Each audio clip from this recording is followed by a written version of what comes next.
2024 లేదా 25లో డిగ్రీ లేదా బీటెక్ చదివారా? సాఫ్ట్వేర్ జాబ్ కోసం ఎదురు చూస్తున్నారా? అయితే కోడ్ జ్ఞాన్ 100 డేస్ కోర్సులో చేరండి, జాబ్ సాధించండి. నమస్తే, వెల్కమ్ టు సుమన్ టీవీ. నేను మా యాంకర్ ఉషా. సో చాలామంది పిల్లల్ని మనం గమనిస్తూ ఉంటాము. 10 ఏళ్ళు, 12 ఏళ్ళు, 15 ఏళ్ళు ఉన్న పిల్లలు తండ్రికి భయపడుతూ ఉంటారు. చాలా పానిక్లో బతుకుతూ ఉంటారు. తండ్రికి భయపడే పిల్లల మనస్తత్వాలు, సైకాలజీ ఫర్దర్గా ఏ విధంగా డెవలప్ అయ్యే అవకాశం ఉంటుంది, ఆ ఇంపాక్ట్ ఏ విధంగా ఉంటుందన్న దానిపైన మనతో పాటు చైల్డ్ సైకాలజిస్ట్ ప్రసన్న గారు ఉన్నారు. ఆవిడని అడిగి తెలుసుకుందాం. నమస్తే మేడం. నమస్తే. చాలామంది పిల్లలు తండ్రికి ఎక్కువగా భయపడుతూ ఉంటుంటారు. సో ఈ భయపడడం ఏదైతే ఉంటుందో తెలియకుండానే ఏమేమి డెవలప్ అవుతాయి అంటారు? వాళ్ళ పెరుగుదలలో కావచ్చు, వాళ్ళ యాక్టివిటీస్లో కావచ్చు, వాళ్ళ బిహేవియర్లో కావచ్చు. ఈ భయపడడం అన్న దానివల్ల దేన్ని వాళ్ళు ఎక్కువ కోల్పోయే అవకాశం ఉంటుంది? ఈ తండ్రికి భయపడే పిల్లల యొక్క మెంటాలిటీ ఎలా ఉంటుందంటే, ప్రతి చిన్న విషయానికి చిన్నప్పటి నుంచి పిల్లల్ని భయపెడుతూ పెంచడం వల్ల పెద్ద అయ్యాక పిల్లల పర్సనాలిటీ మీద ఇంపాక్ట్ చాలా చూపిస్తుంది. అది ఆ తండ్రి యొక్క భయం అనేది. తండ్రి మీద గౌరవంతో ఉండటం వేరు, భయంతో ఉండటం వేరు, రెండు డిఫరెంట్. అక్కడ గౌరవం ఎప్పుడైతే ఉందో అందులో ప్రేమ కూడా ఉంది. ఎస్. ఇక్కడ భయం ఎక్కడైతే ఉందో కంప్లీట్గా భయం మాత్రమే ఉంది. రెస్పెక్ట్ లేదు, ప్రేమ కూడా లేదు. ఫియర్ అనే ఒక్క ఎమోషన్ మాత్రమే ఉంది. ఒక పర్సనాలిటీని 7 ఆస్పెక్ట్స్లో చూసుకున్నట్లయితే ఆ 7 ఆస్పెక్ట్స్ కూడా ఈ ఫాదర్ అనే వ్యక్తి మీద ఉన్న భయం పిల్లల మీద ఏ విధంగా ఇంపాక్ట్ చూపిస్తుందో చూద్దాం. ఓకే. ఫస్ట్ వచ్చేసి ఫియర్ ఆఫ్ అథారిటీ.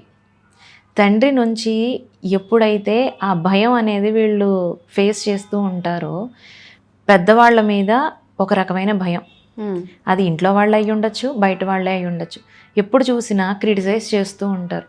నీకేమి రాదు, నీకు ఒక డెసిషన్ తీసుకోవడం రాదు అని. ఎప్పుడైతే తండ్రి అనే స్థానంలో ఉన్న ఆయన, ఇంటికి పెద్ద అనే పర్సన్ ఎప్పుడైతే క్రిటిసైజ్ చేస్తూ ఉంటారో, పిల్లలు ఏమీ నేర్చుకోరు. ఇంకా నేను ఏం చేసినా ఏదో ఒకటి అంటారేమో అనే ఒక భయంతో కొత్త విషయాలు ఏమీ నేర్చుకోకుండా అక్కడే ఆగిపోతూ ఉంటారు.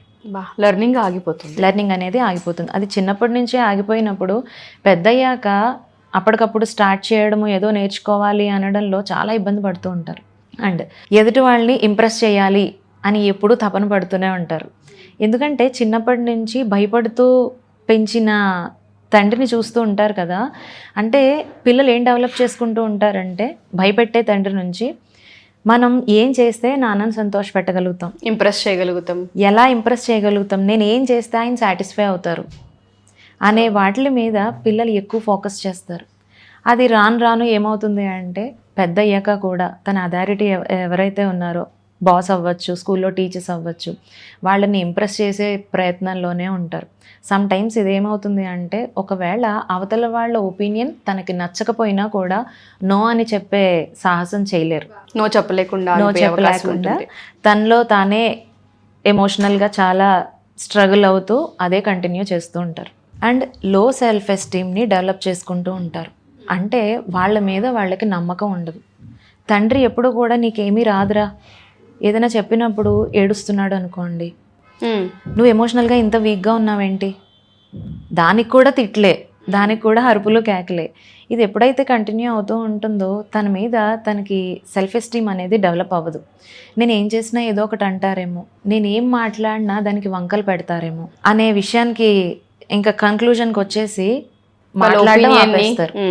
బయటకి వాళ్ళ ఒపీనియన్ని ఓపెన్గా అందరి ముందు షేర్ చేయలేరు. ఎక్స్ప్రెషన్ అనేది కంప్లీట్గా జీరో అయిపోతుంది. సో మాట్లాడడానికి మాటలు ఉండవు, ఒపీనియన్ షేర్ అవ్వదు. అండ్ నెక్స్ట్ అతిగా అప్రమత్తంగా ఉండడం. చిన్నప్పుడు ఈ ఫాదర్ని చూస్తూ ఉంటారు కదా, అప్పుడు పిల్లలకి ఒక రకమైన కోరిక ఉంటుంది, మా నాన్న ఎప్పుడు చేంజ్ అవుతారు, ఎప్పుడు నాతో నార్మల్గా మాట్లాడతారు అని ఎదురు చూడడంలోనే ఉంటారు కదా వాళ్ళు. అవతల వాళ్ళల్లో కూడా పెద్ద అయ్యాక ఇదే ఎక్స్పెక్ట్ చేస్తూ ఉంటారు. ఫర్ ఎగ్జాంపుల్, అవతల వాళ్ళు మాట్లాడేటప్పుడు కొంచెం విసుగ్గా కానీ కోపంగా కానీ చిన్నగా వాయిస్ రేస్ చేసి మాట్లాడారు అనుకోండి, అమ్మో ఇది నా వల్లేనేమో, నేనేమైనా మిస్టేక్ చేశానేమో అని వాళ్ళల్లో వాళ్ళే కొంచెం స్ట్రెస్ తీసుకోవడం, ఎమోషనల్గా డౌన్ అయిపోవడం అనేది చూస్తుంటాం. ఓకే. రిలేషన్షిప్ ఇష్యూస్, ఇది మనం ఎక్కువ ఆడపిల్లల లైఫ్లో చూడొచ్చు. తండ్రికి భయపడుతూ ఉన్న అమ్మాయి తనకి మ్యారేజ్ అనే వయసు వచ్చేటప్పటికి తండ్రికి భయపడుతూ ఉన్న అమ్మాయి పెళ్లి వయసు వచ్చేటప్పటికి ఆ అమ్మాయికి కొన్ని ఎక్స్పెక్టేషన్స్ ఉంటాయి, నా హస్బెండ్ ఇలా ఉండాలి ఇలా ఉండాలి అని. అలాంటి టైంలో వాళ్ళ ఫాదర్ గురించి కొన్ని భయాలు ఉంటాయి. అంటే జెండర్ స్టీరియోటైపిక్ అంటాం దీన్ని, మగవాళ్ళు అందరూ ఇలాగే ఉంటారు అన్న అభిప్రాయం ఏర్పడుతుంది. అది సమ్ టైమ్స్ చాలా డేంజర్. ఒకవేళ అలాంటి పర్సనే కనుక తన లైఫ్లోకి వచ్చారు అనుకోండి, ఇంకా జీరో. ఎంత పెయిన్ఫుల్గా ఉంటుంది ఆ లైఫ్. సో అమ్మాయిలు లైఫ్లో ఫాదర్ రోల్ కూడా చాలా ఇంపార్టెంట్. ఎందుకంటే ఫ్యూచర్ కాన్సిక్వెన్సెస్ ఏవైతే వాళ్ళు చూడకూడదు అనుకుంటూ ఉంటారో అలాంటప్పుడు తండ్రి రోల్ మోడల్గా ఉండాలి. ఇలాంటి వాళ్ళే ఉంటారు లైఫ్లో అన్న నమ్మకాన్ని తీసుకురావాలి. కానీ ఏం మాట్లాడినా ఒపీనియన్ షేరింగ్ లేకపోవడం, ఎమోషనల్గా వీక్గా అనడం, పనులు చేయాలంటే మళ్ళీ నేను చేయలేనేమో అన్న ఒక తెలియకుండానే ఆ భావాలన్నింటినీ మనం ఎంకరేజ్ చేస్తున్నట్టుగానే కనిపిస్తుంది. ఎగ్జాక్ట్లీ. ఇలా పెరిగిన పిల్లల్లో 2 డిజాస్టర్స్ జరిగే ఛాన్సెస్ ఉంటాయి. ఒకటి, తండ్రి అనే పర్సన్ కంప్లీట్గా ఇలాగే ఉంటాడు అని ఒక నెగిటివ్ ఒపీనియన్ని ఫ్రేమ్ చేసేసుకుని అప్పటిదాకా తను సప్రెస్ చేసిన ఎమోషన్స్ అన్నీ కూడా తిరుగుబాటు చేయడం, ఎవరు కనబడితే వాళ్ళ మీద ఆ ఎమోషన్స్ చూపించేయడం, ఆ అగ్రెషన్ని చూపించడం, ఇలా జరగచ్చు. లేదు అంటే కంప్లీట్గా ఒక సైడ్కి వెళ్ళిపోయి అవతల వాళ్ళ ఒపీనియన్కే వాల్యూ ఇస్తూ వాళ్ళనే బ్లైండ్గా ఫాలో అయిపోవడం. ఈ 2 జరుగుతాయి తప్ప ఎక్కడ కూడా బ్యాలెన్స్ అనేది మెయింటైన్ చేయడం రాదు. సో మీరు అన్నట్టుగానే పేరెంటింగ్లో తండ్రి పాత్ర చాలా ఉంటుంది. అది మనం చిన్నప్పటి నుంచి భయం చెప్పడానికి ఏదో అరిచేస్తాము, లేదు అంటే ఇది వద్దు ఇది ఇలా కాదని చెప్పే ప్రాసెస్ కొన్నిసార్లు తెలియకుండానే వాళ్ళ ఎమోషన్స్ని, వాళ్ళ క్రియేటివిటీని, వాళ్ళ నాలెడ్జ్ని కూడా దెబ్బతీస్తుంది అంటారామండి. Yes, exactly. అందుకే అంటారు టీనేజ్ వచ్చిన తర్వాత మగపిల్లాడికి తండ్రి గైడెన్స్ చాలా అవసరము అని. నిజంగా ఏ ఇంట్లో అయితే టీనేజ్ వచ్చిన పిల్లాడికి తండ్రి ఫ్రెండ్లీగా గైడ్ చేస్తూ ఉంటారో ఆ పిల్లాడి లైఫ్ చాలా బాగుంటుంది, చాలా బ్యూటిఫుల్గా డిజైన్ చేసుకోగలుగుతాడు. ఎందుకంటే నా తండ్రి నా వెనకాల ఉన్నాడు అనే కాన్ఫిడెన్స్, తండ్రిని రోల్ మోడల్గా చూస్తారు. ఎలా అయితే ఆడపిల్లలకి ఫస్ట్ రోల్ మోడల్ మదరో, అలాగే ప్రతి అబ్బాయికి కూడా తన తండ్రి first role model. Yes. So తెలుసో తెలియకో చాలామంది పేరెంట్స్, ఎస్పెషల్లీ ఫాదర్, కంటెంట్ కూడా అదే తీసుకున్నాం కాబట్టి అడుగుతూ ఉన్నాను. మేము చిన్నప్పటి నుంచి బాగానే పెంచామండి, కానీ నన్ను చూస్తే భయపడుతుంది, నన్ను చూస్తే బయటికి రాదు, నా ముందు కూర్చోదు, నన్ను సరిగ్గా ఏది అడగలేదు, అన్ని వాళ్ళ అమ్మతో అడిగిస్తూ ఉంటుంది, ఇలాంటివి చూస్తూ ఉంటుంటాం. అలాంటి వాళ్ళకి కౌన్సిలింగ్ కావాలి అనుకున్నా, ఒకసారి ఏదైనా ఒక థెరపీ మన దగ్గర తీసుకోవాలి అనుకున్నా, తెలుసో తెలియకో చిన్న మిస్టేక్స్ ఇవాళ వాళ్ళ లైఫ్కి ఏదైనా ఇబ్బంది పెడుతూ ఉన్నా మనం వాళ్ళని కౌన్సిల్ చేయొచ్చు అంటారు, అటు పేరెంట్నైనా లేదు పిల్లలనైనా. డెఫినెట్గా వీళ్ళకి ఫ్యామిలీ కౌన్సిలింగ్ ప్రొవైడ్ చేస్తాము అండ్ కాగ్నేటివ్ బిహేవియరల్ థెరపీ అనేది కూడా చేస్తాం వీళ్ళకి. ఓకే. అంటే వాళ్ళు ఫ్రేమ్ చేసేసుకున్న థాట్స్ ఏవైతే ఉన్నాయో అవి కంప్లీట్గా రీఫ్రేమ్ చేస్తాం అన్నమాట.